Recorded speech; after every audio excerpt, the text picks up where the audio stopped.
Good afternoon or good morning, depending on where you are, I guess. And welcome to Rainbow Space Magic Con 2.0. This is the Intersectionality Panel. Okay, well, why don't we start with introducing ourselves? And if we're comfortable discussing identities, but only if you're comfortable. Since this is an intersectionality panel, I think those identities might actually help the conversation along. So I'll go first since no one else is talking. That's fine. I'm Jaden Summerfield. JS Fields is my pen name. And I am intersex and also a lesbian. So those are my intersectionality issues. Anyone else want to go next? Oh, I'm very excited to be on this panel. I'm a scientist, I'm a professor, a sculptor, and a writer. Well, I'll go ahead and jump in since I've already been talking a little bit. I'm Jose Iriarte. I am an author of fantasy and science fiction, primarily known for my short stories. I've got short stories in magazines like Lightspeed magazine, forthcoming in Uncanny magazine, Strange Horizons, Fireside Fiction, places like that. I am Latinx. I am non-binary, heterosexual, and I think it's maybe worth talking about some of the axes along which we're not marginalized. I am middle class. I am abled. I am a fluent speaker of the dominant language. I am child of immigrants, but pretty privileged within our society along those grounds.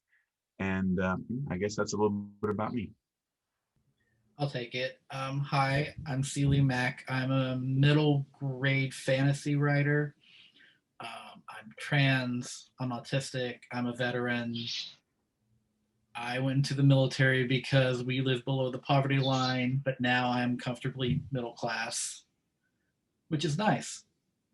It has being trans and everything has kept me from seeing a lot of the harder things that we have to go through. Things like getting our paperwork changed, like name changes cost a lot of money. Going through the DMV to get any of that stuff changed can cost a lot of money. So I'm glad to be where I am at in privilege wise. Go next. I'm Alex Silver. I'm trans, Jewish, sort of an immigrant. I was born in the US to Canadian parents, and then my family moved back to Canada as an adult. So it's kind of different to see, like, it's a country that I have citizenship in, but I didn't grow up here. It's really similar to the US in a lot of ways, but there's like the school system, and I'm in Quebec, so as an Anglophone, I'm not a member of the dominant language, so it makes it hard to find a job and figure out the school system and things like that, like getting my kids enrolled in school here is proving to be more difficult than I had expected. So, yeah. And who else do we have, or is that everybody? Is Angel participating? No, I think that's all of us. The rest are just mods during this block watching us. Okay, we're just being stared at. That's fine. Okay, since there is no moderator, where do we want to start with this? Well, Alex and I had a fruitful conversation last night on Facebook about intersectionality. Maybe Alex, remember that's better than I do. We might be able to draw from that. I think we talked a little bit about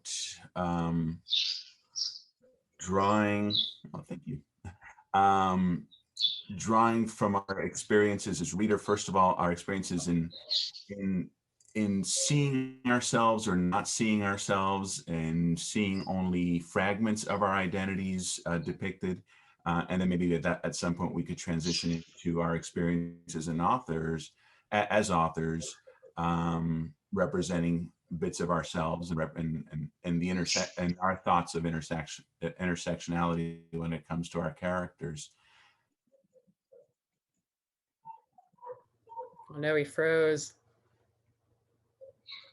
Alex, do you want to pick it up until he comes back? Yeah, so just like how we kind of take those experiences and kind of they flavor our writing, but either consciously, like choosing to put those intersections, and even subconsciously, like when you're writing about a group that you're part of, you might subconsciously include the little details of like where you intersect with things like, you know, homophobia, transphobia, racism, all of those big, you know, structural things that you take for granted if you're not part of one of the marginalized groups.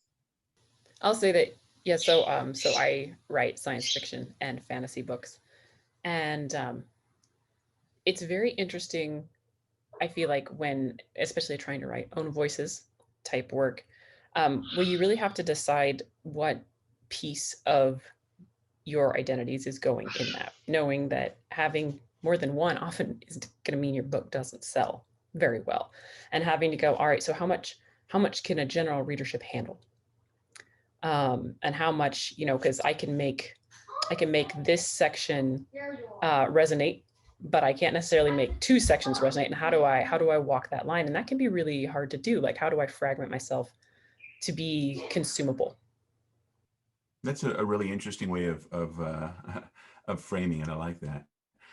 Coming at it myself as a writer, I don't have any stories that I can think of where I have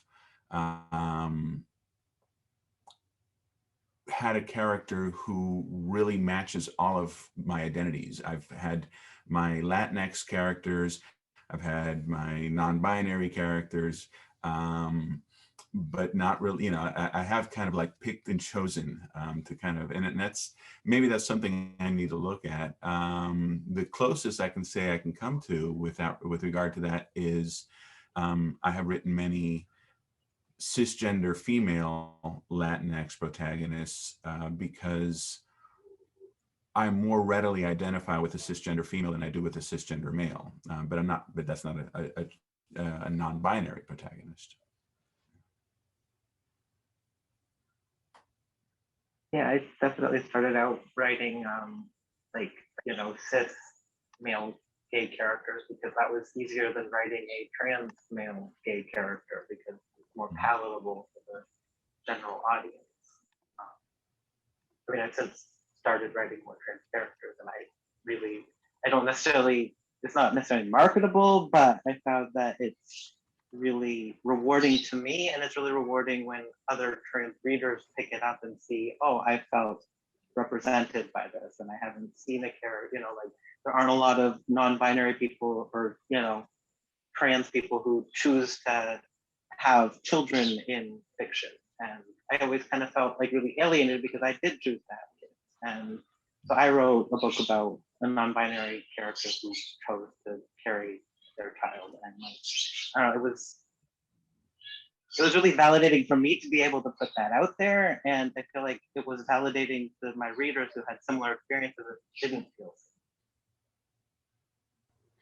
so. Ceeley, do you want to jump in? I was just thinking, going off of what Alex said about, you know, having children, you don't see it actually that much. You see adult books about parents transitioning. You don't see children's books with a parent who has already transitioned. Since I come from a middle grade writer and the young adult writer, you don't see children interacting with just, you know, trans parents, which has been weird. Like, I have 2 children of my own, and trying to find them stories that's not about accepting their neighbors or accepting their brothers and sisters, accepting their siblings. But you also want to be able to write it correctly, and every family is going to be so drastically different in how they got there but it's hard to find the pieces that you want to put together that would help a wider range of people. Yeah, it's hard when you're So I the see we've only been one joined by writing. Harry. I'm very sorry. I had some significant technical difficulties and I managed to pull down my entire internet modem just as I was trying to log on, so I do apologize. You're welcome. Can you give us a quick introduction? Sure. So my name is Harry. I write in all types of gay, queer, LGBT fiction. I have a gay royal romance series called The Latinx Identity. I also have a queer sci-fi series called The Galactic Captains, which is published by 9 Star Press, along with a kind of gay romantic comedy called All the Lovers. And I'm working on a few young adult stories now.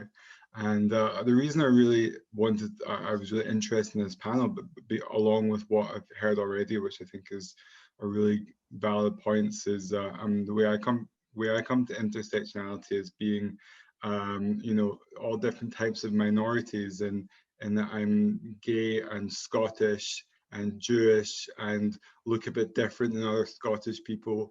And, you know, I never really understood myself as being particularly different until that was kind of like pointed out again and again and again by people. And I think what's really interesting about fiction, particularly the fiction that we as queer people often tend to write, is how we explore difference. And I know the way I like to frame my characters, that they don't really understand that they're different, if you know what I mean. Like the difference kind of comes from the outside, and I think you know, that's the strength. The strength is in our difference, in the way we kind of intersect with those differences intersect. And I think just also the question that was asked here in the chat about intersectionality kind of tending to be sometimes divisive, I think it can be actually enhanceative, if that's such a phrase, where each kind of intersecting identity can add on to it to make a kind of richer experience. I think that for us as people who kind of live all different sorts of an intersection of all different sorts of kind of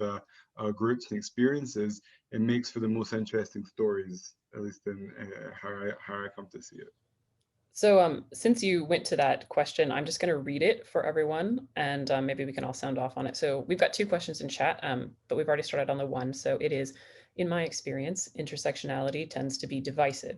It sets up a competition to determine who is the most oppressed in real life. Could the panelists comment?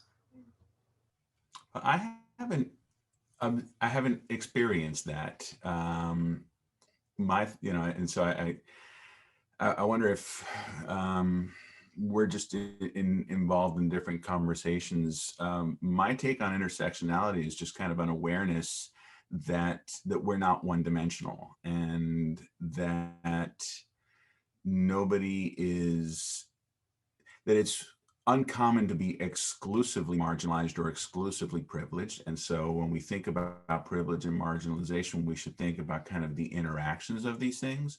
And when we think about our characters as authors, we should be conscious of these varying axes. So I don't have, you know, I haven't perceived that. But you know, I definitely agree that that oppression is not the sort of thing that we can quantify. This is it's something I see definitely a lot of on Twitter. If you hang out in writer circles on Twitter, and sorry, you're going to hear my 6-year-old in the background every time I unmute. The whole whose identity gets more space, if we stack the identities, then does my opinion matter than yours, or my thoughts matter than yours? And it's, you know, I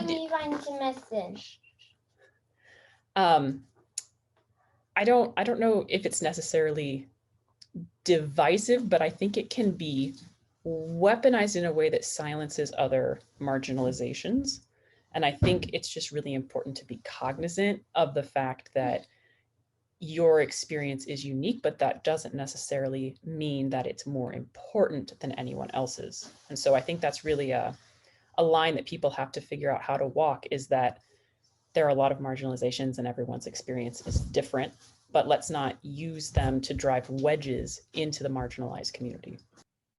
Yeah, I think like I see in a lot of like trans spaces, you know, there's like this idea that like, oh well, like kind of this false dichotomy of like, oh well, you know, if you're trans femme, you're more oppressed because you're a woman and you're trans. But like that's not the point. The point isn't that you're more oppressed or who's got it worse. The point is that there's more you're operating within a social structure that, you know, it does oppress women in different ways than men. And if you're a trans woman, then you have that, and you have the fact that you also have to fight to be seen as a woman. But that doesn't make, you know, trans women's voices should be the only ones we listen to. We shouldn't listen to trans men or whatever. You know, it just means we have to, when we're listening to them, we have to take into account that they're dealing with more obstacles just because of the structure of the world we live in. So we've got another one in the box here from Scott. How important is your intersectionality to your overall everyday identity? Do you give it a lot of thought, or is it just who you are? I'm going to go ahead and answer this one while everyone else gives it some thought, because I've been reading it for a while and thinking about it. For me, the one always seems to trump the other. Like whatever one is the one I have to deal with the most. And for me, it's all the medical issues that stem from intersex conditions. It seems like even though that isn't necessarily the one that I would want out in the world, it's the one that has to be part of my everyday identity, because it's a rare week at this point where I'm not seeing a doctor talking about something that has to do with this. So it ends up being on my mind a lot, even though I don't necessarily want it to be. It'd be much nicer if everything could kind of blend together. I think for me, I tend to be a lot more conscious of my non-binariness, because while I am out in the sense that, you know, information about me is freely available online, you know, my non-writer life, I live in a context where I am just perceived, you know, where a lot of people aren't even aware of cisgender as a word, and where they're just, you know, they only perceive two sexes, two genders. And so I am misgendered on a fairly constant basis and don't have the energy to kind of fight the fight to correct that. And so I just kind of let it go. But that means that that's something that I'm a lot more aware of than, for instance, my socioeconomic background, because I'm fortunate to be in a you know, non-marginalized position there. Or you know, I think one of the things that can be intersectional that we haven't really talked about is trauma. I am a trauma survivor, and that is a little bit more in the forefront for me. I don't really think about the fact that I'm Latinx a lot, but, and I think it might be interesting to turn the conversation to talking about to what extent, you know, I think our identities come from within, but experience of oppression come from without. And I think a lot of times people equate intersectionality with writing about oppression. And I think writing about oppression is important and valuable and useful, but I don't think it is synonymous with intersectionality. So when it comes to like my Latinx identity, my Cuban American identity, it's not something I think about a lot, but it's there, you know. So if you had a character who was like me, that might not be something that they're constantly hitting on, but on the other hand, you couldn't really ignore it, because I've had experiences that are rooted in that aspect of my identity. Just like a flavor. I'd like to pick up on that point about oppression and intersectionality, because I think it's really, really interesting, and also what kind of identities we bring to the front. I've been out as a gay man since I was about 14 years old, but I only kind of recently started talking about the fact that I'm also HIV positive, which I've been for about 10 years. And I actually did that because I started writing about characters who were also HIV positive in the kind of gay romance arena. and I wanted to bring in that part of the identity because I felt that the kind of societal oppression that was kind of put on HIV characters in media, even in generally positive and well received bits of media, there is still this kind of grand tragedy to it, which, while I think is important to recognize, there is a kind of difference in the reality of how HIV positive people live these days as opposed to how things were in the past. So in some of my novels, I've kind of basically been writing about people who kind of characters who in all different walks and stages of life kind of have that issue, but ultimately, you know, it doesn't come as a kind of used as a kind of negative twist or something that's, you know, kind of they're given a tragedy, or it's even necessarily a huge part of the story. It's just another line in their kind of love story. And so I like the idea as well that we can take oppressions or things that are seen as oppressions, and through the kind of gift that we've got, or the influence that we've got as authors, we can thread those through in our characters and bring them out and kind of change minds and opinions in kind of quite interesting ways. Ceeley, do you want to chime in? Sure. My identity sort of has to be out every day. In my day job, I work with the military. I am surrounded by them all day long. As a trans queer person, they don't see that all the time.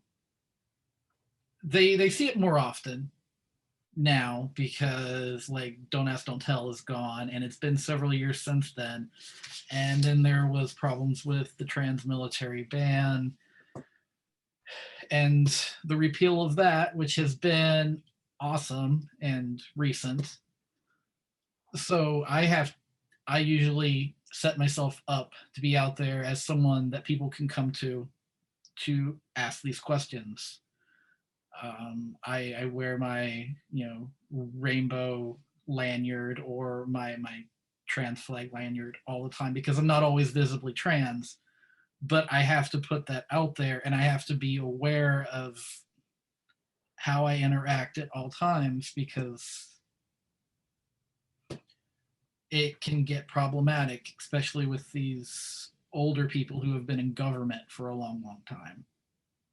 Oh, and then we've got a follow-up. Following up on Jose's comment about not writing one character that matches all of their intersectionality. Is that something you would all like to do, write that character, or that you avoid? I think I'm kind of agnostic to the thing.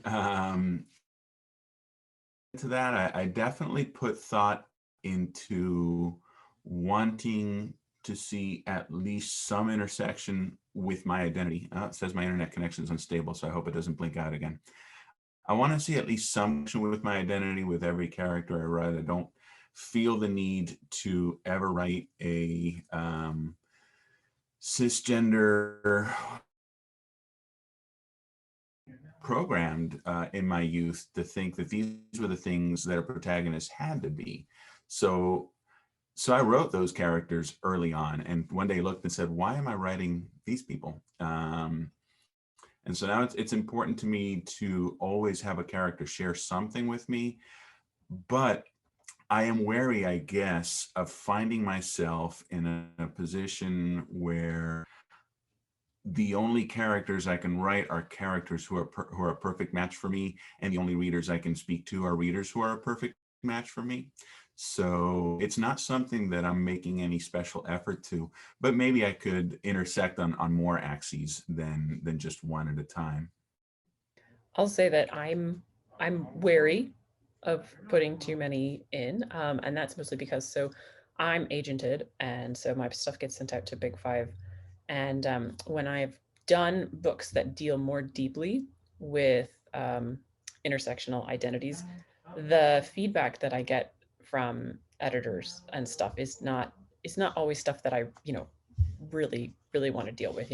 It's, if you're this and this, oh, it's, they don't say it in so many words, but it's too gay, it's too and so I understand that they're looking at the bottom price line, and marketability. And so part of me then too, because, you know, it would be nice to make money off of writing, like reasonably. So at some point that becomes internalized and you're like, well, again, it'd be great to have all these things in there.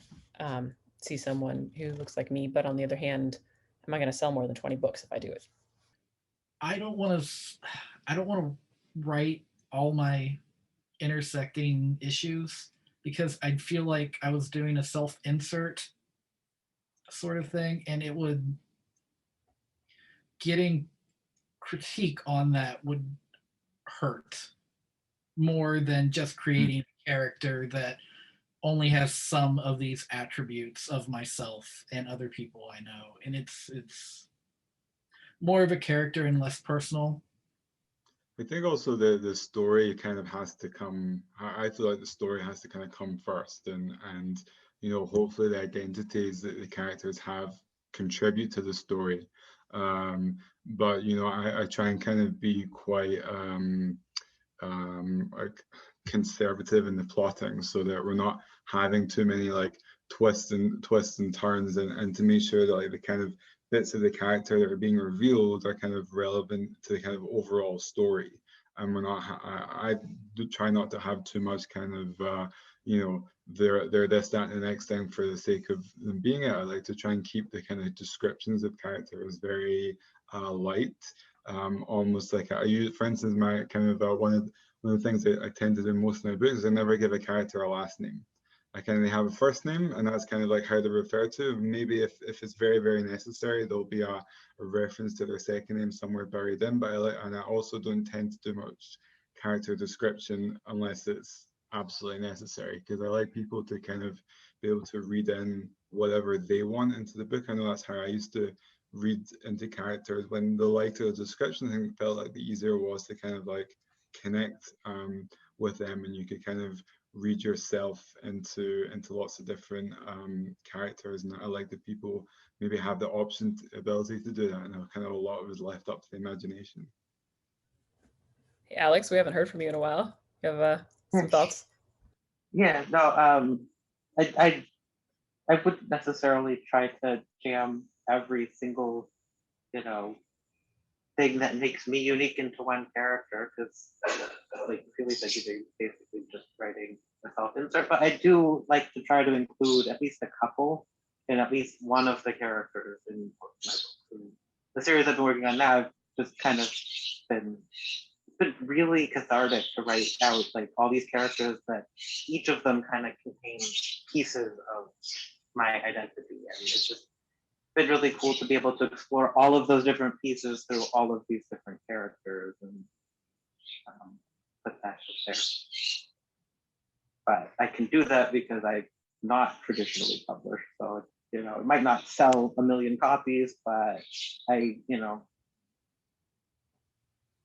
I feel good about putting it out there, I guess. And not to say that it's wrong to want to, you know, market it and write marketable stuff. I just, yeah. Depends on your goal. While I am agented and do have an upcoming book in the works about a cisgender Latinx boy,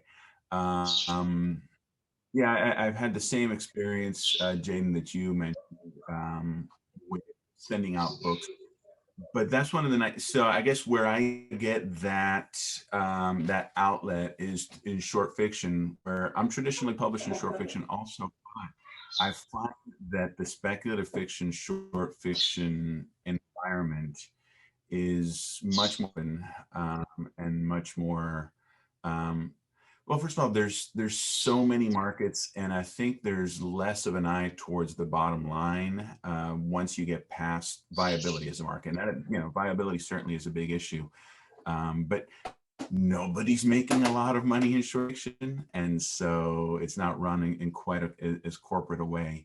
So I do see just fantastic representation from other authors, and I do feel more of a there to really go wherever I want to go. So we're now starting to actually get questions, which is great. If you are a participant, feel free to type any questions you want us to answer into the Q&A. Our next one is FYI, Colson Whitehead was on 60 Minutes recently. He said a good writer's job is to get inside anyone's head, regardless of any identities. Could the panel comment on that? So your job is to get into someone's head. Oh, look, another one. The kids are everywhere. Yeah. So a writer's job is to get inside someone's head, regardless of identities. How do we feel about that? I'm not sure who or what Colson Whitehead is, but I will say that I think that's true to somewhat of an extent. But I feel it's more about making the reader feel connected to the character, and I think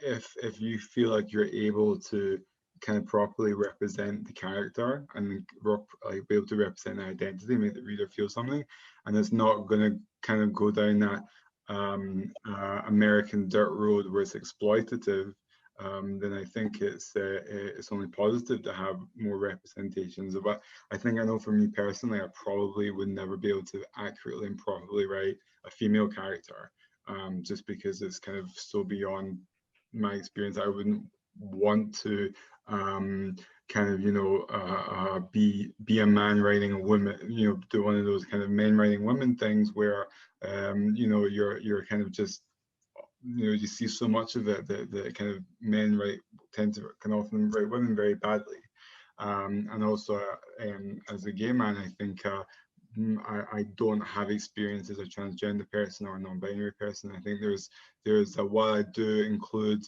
transgender and queer and non-binary and genderqueer characters inside the story, they tend not to be from the direct point of view, or major character or kind of main characters, purely because, at least at the moment, I don't feel I'd be able to accurately give representation properly. But I do think I want to have them in the book and as characters in the book.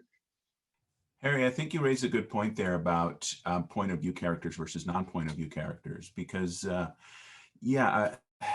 don't want it to seem that only certain people can include certain characters, because then what ends up happening is if we're minorities, then we're going to see fewer characters who share our background, because only minorities can write them.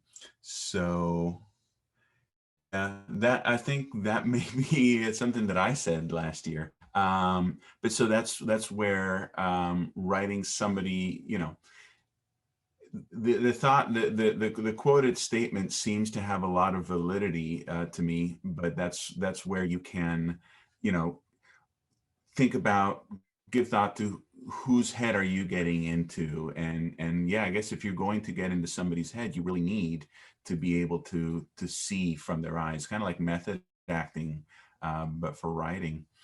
So I mean, yeah, at first blush, without putting a ton of thought into it, I think I see validity in that thought. I'd like to veer us just a little bit back to the question real fast, which is fine. We can totally go off topic. It's not a problem. But thinking about, a good writer's job is to get inside anyone's head, regardless of identities.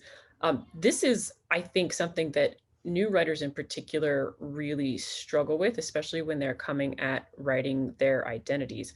And in fact, a lot of the, I think, Twitter blows we've been seeing very recently kind of stem from this issue of, you have to have the skills in writing to both showcase your authentic identity, but also make it understandable for those who do not have it, because writing, most of us are writing to a wider audience.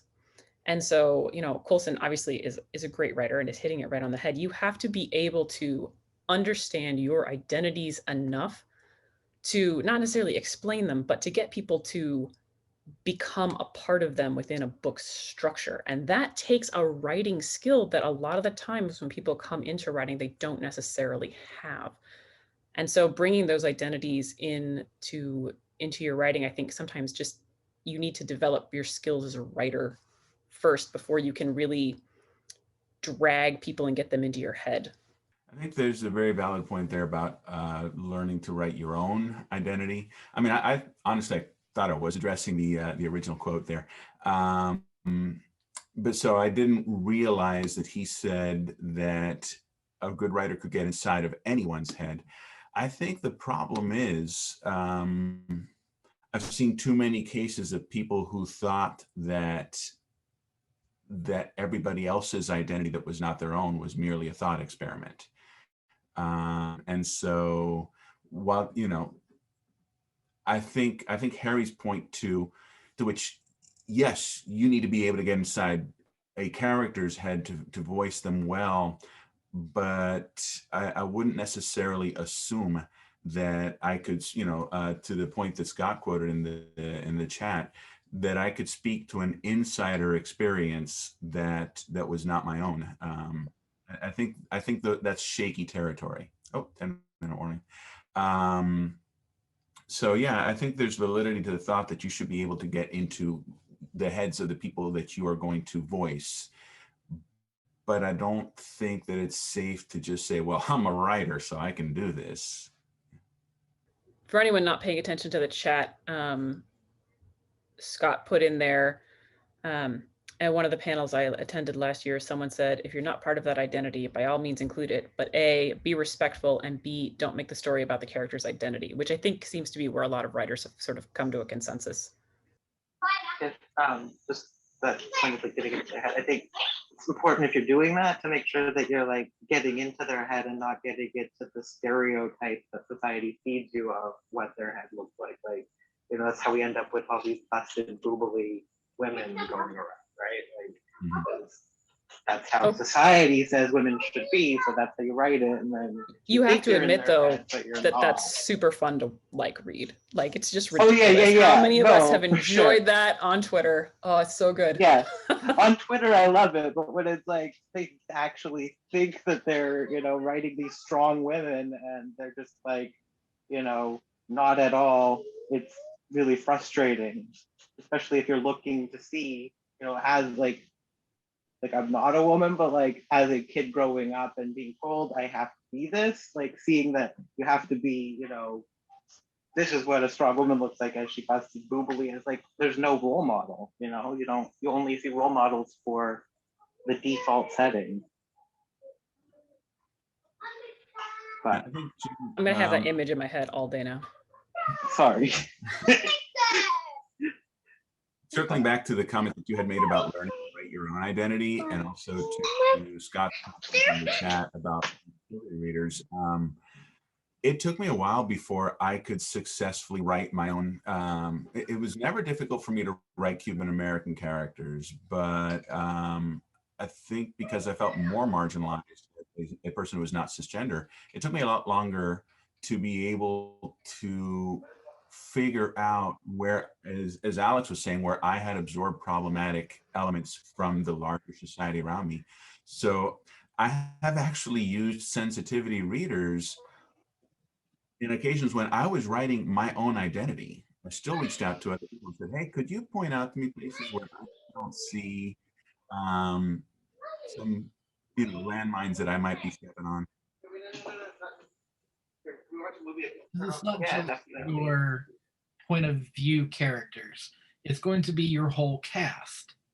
They're going to have their own lives, their own wants, their own needs, and you need to be able to get inside their heads also, and not just slap a stereotype on the page so you can get to the next chapter. Which early on I had problems with, but we're learning to correct it. So if the next question, and it looks like we got a 10-minute warning 3 minutes ago. Scott had another question. Being a gay man made me a better human. How has having these intersectionalities opened you up as an author and as a human being? I mean, for me, like, I had internalized a lot of really misogynistic kind of views because I had such a deep discomfort with femininity in myself that I kind of that was amplified by the idea that femininity is lesser. So I think coming to a place where I could accept myself as a more masculine person and as a trans dude, it helped me embrace femininity in other people and realize that it's not a weakness, it's just a different way of being. And I don't have a problem with it. I have a problem with it being the way I'm expected to be. I have a problem with the expectations that come along with it, but it's made me like a way better feminist. And I grew up thinking, you know, and hearing that feminism is a dirty word, and now it's like, no, it's like super important, and we should all be feminists, you know. So I think for me, like getting to see it from both sides helps you have empathy for other people and their experiences. I feel for me it's made the kind of as I've kind of leaned into the intersections more, it's made the kind of writing and the kind of whole process more interesting. And actually sometimes there are you know, conflicts there that can't really be resolved but are interesting to resolve through through storytelling. So I was raised both Jewish and also socialist, and I kind of had these two very often they conflicted as I kind of grew up, and I just had to kind of learn to live with both of them. And I actually recently wrote a manuscript that was really kind of about that. It was about it was actually saying kind of World War II with gay Jewish sex workers who were entrapping Nazis, but it kind of took all the kind of difficult parts of the kind of identity that or identities that I've kind of grown up with, and just used them as kind of like conflicts and plot points, and I felt like it made a kind of a good story from what I thought, at least anyway. So I think to the original question, I think it can make you both like a better person, a better writer, and a kind of more kind of in tune with interesting stories when you just take all of those conflicts and just kind of be with them. I think an awareness of intersectionality makes me more conscious of nuance, and better able to understand marginalizations that I don't have by thinking about the marginalizations that I do have, and kind of more aware of my own status as not so much a toggle between marginalized or privileged, but you know, that it's more complicated than that, and therefore be able to look at other people that way. Would anyone else like to sound off on that, or should we try and fit in that last question? All right, we're gonna try. We've got like 2 minutes. Do you have any advice for finding or building support within critique or other writing groups when the expectations for parts of your intersectionality create clashes? That's a great question. I think just reaching out to other people who share your intersections, because they, you know, you might not know anybody else, but if you're in a group of other people who share one of those marginalizations, they might also know somebody who's, you know, Jewish or person of color or whatever you're looking for. For me, the internet has been fantastic in giving me a broader category of people to know and to be able to then possibly reach out to and form community with. When I first started, you know, I was sending out my first submissions back in the 1980s, and the internet maybe existed, wasn't what it is now. So I think looking for communities, hashtag community on Twitter, has then put me into contact with people who can understand me and be supportive of me. Yeah, I think beta readers and sensitivity readers and just sharing things with a trusted group of people, and even panels such as this and conventions such as this where you can get a chance to kind of hear what other people are thinking and talking about is really helpful. But I still think at the end of the day, you have to be true to like the story that you want to tell and the characters you want to tell, even if it might make some people a bit uncomfortable. I think as long as you're sticking to not being exploitative enough. For instance, like a lot of people that I sent out this kind of gay Jewish World War II Nazi story to didn't like the idea of kind of queer Jews existing at all. So, you know, there was a kind of disconnect there that I just had to be like, well, you know, okay, thanks for the feedback, but tough luck. So I think it's helpful to get feedback, but also to know to continue to be true to the story you want to tell. Yeah, going off what Jose was saying, the internet.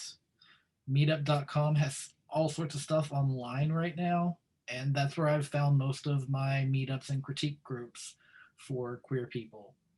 And Kidlit, which it's an intersection that's even smaller for writing.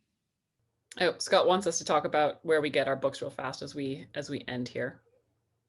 All right, I'll go first then. So my books are I don't know, everywhere, Amazon, Barnes and Noble, whatever. My main sci-fi series is the Argillum series, and you can find it on Amazon. I think the first book's still really cheap, like $2 or something like that.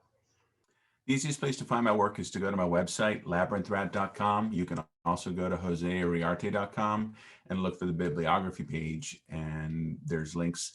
Most of my work is either in anthologies or in magazines, and a lot of it you can actually read for free if you just follow the links that are posted there. You can find me on Twitter at Harry_F_. Or give me a Google, and links to all my stuff is on Twitter, online, on Amazon, or wherever you want to buy your books. And I have the first of my sci-fi series at 99 cents still for the next few days, if you want to grab that. My books are on Amazon. I have a middle grade series called Wolf Moon, about a trans masculine boy going to live with his estranged father, and paranormal hijinks ensue. Mine are all on Amazon. Alex Silver. They've got a series about psychics, or like their psionic abilities that are kind of stand in for a lot of marginalization. They've got Fantastic Haunts, a trans ghost hunter series, and a contemporary romance series, Tabletop, about a group of tabletop gamers. Most of them are either trans or dating a trans person. It's fun to write. Okay, Angel wants us to wrap up. So thanks everyone for coming to the panel. It was really great to get to know all of you panelists.